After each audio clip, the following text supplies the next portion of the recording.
Hey guys, Dwayne here. Just wanted to talk to you a little bit about the narcissistic stare. It, if you're dealing with somebody like this, one thing, you probably have had a conversation where you say something and they just stop talking and they just stare at you. It's like a blank stare.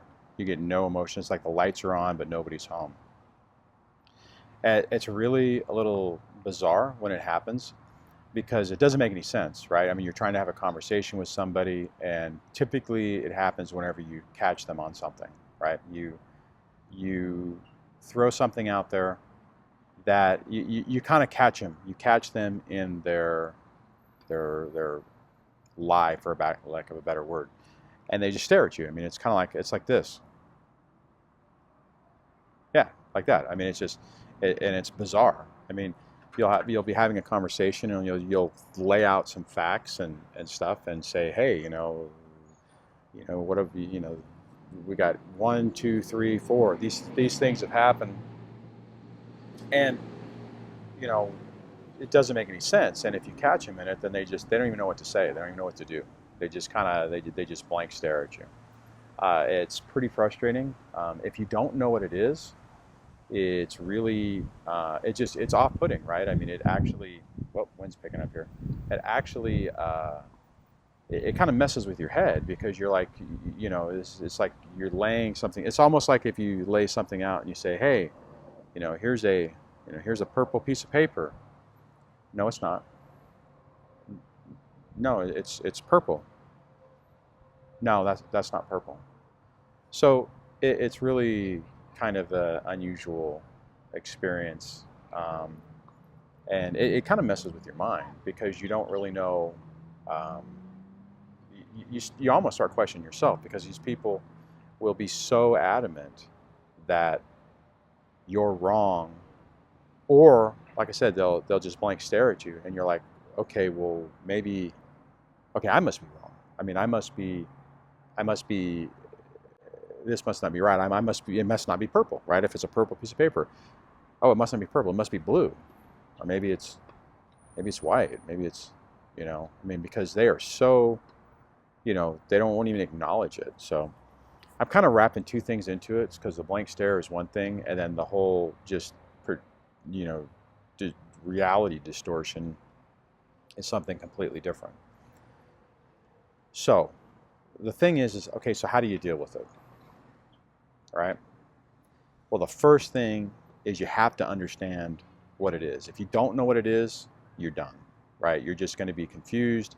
You're going to be in this constant state of basically like emotional deregulation, where you're questioning yourself. You're like, wait a minute, okay, my perception must be off, because this is obvious, and there must be something, there must be something wrong with me, because they're not getting it. So the first step, like I said, is you have to know that something's going on, right? You have to know what you're dealing with. And when you're going through it, it's tough, because you don't know, right? If you're in a relationship with one of these type of people, then you've already kind of fell under the spell. You've already been manipulated. You've already been played. You've already been conditioned on how to operate. So your perception of reality is already messed up. So, but once you start realizing it, right? Once you you're watching these videos, and you're watching other people's videos, and you're going, oh my God, the light's coming on.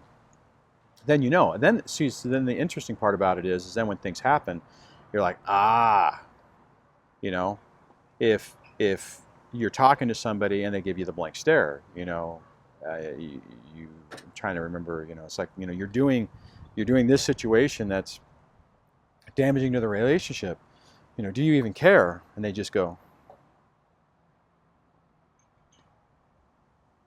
and you're like, hello, anyone there?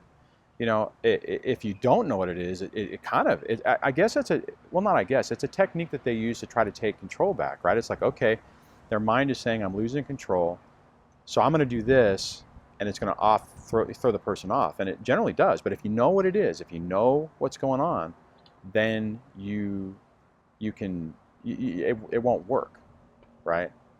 The same thing as if somebody is talking to you and you're and they're telling you, you're saying paper's purple, right? The paper's purple. No, no, it's not.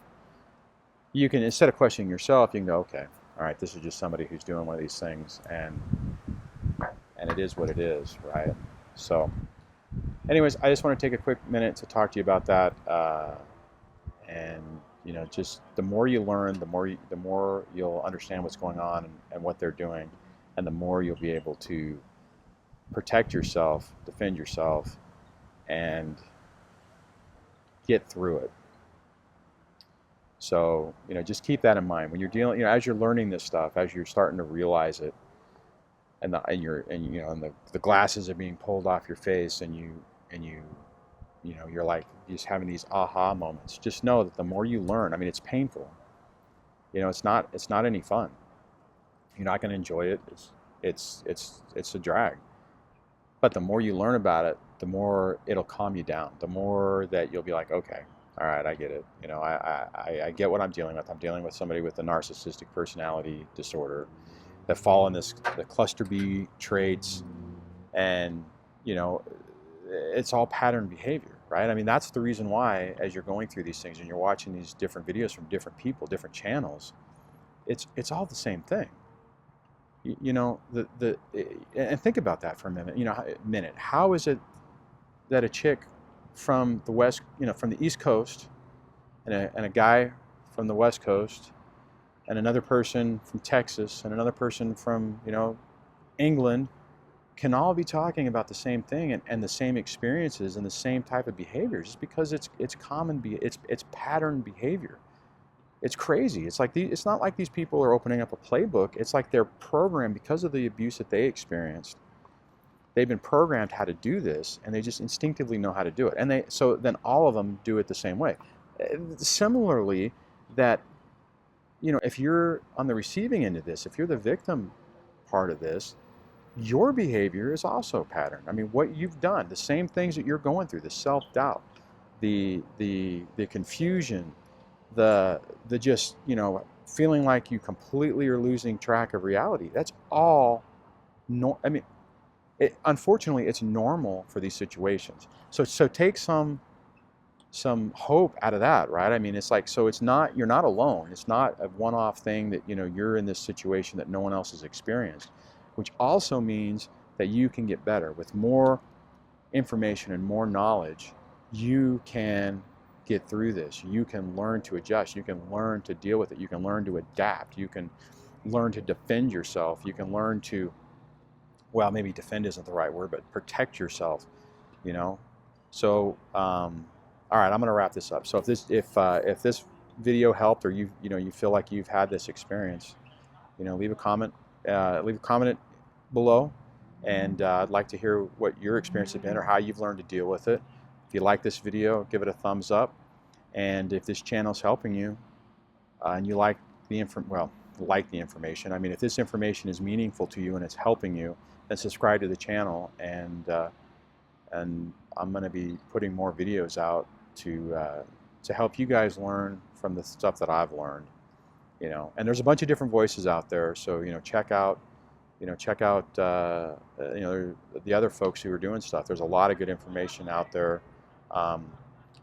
This one isn't really deal with the whole co-parenting and the divorce thing, but I thought it was important just to talk about, because some of this stuff is similar. And then as I go on, I'll get into some more specifics on how you're dealing with your kids and stuff like that. So on that, I'm going to wrap this up. Thanks, guys. Hope you're having a good day. Be kind to yourself, and take care.